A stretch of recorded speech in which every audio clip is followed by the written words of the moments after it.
নিজের চোখে দেখা। কিছুদিন আগে একটা জানাজা পড়িয়েছে, খোদার কসম করে বলছে 6:30টায় ইন্তেকাল করেছে। হসপিটালের বিল দেনেওয়ালা নাই, 4-4টা সন্তান।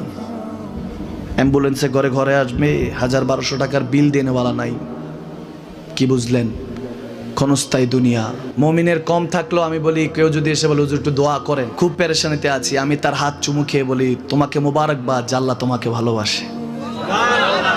পেরেশানি তো মালিক দেয়, এই জন্য এটা রহমত মুমিনের জন্য। পেরেশানি দেয় যখন ফেরেশতারা বলে আল্লাহ চাইতেছে চাইতেছে, টাকা পয়সা চাইতেছে, বলে এটা কি?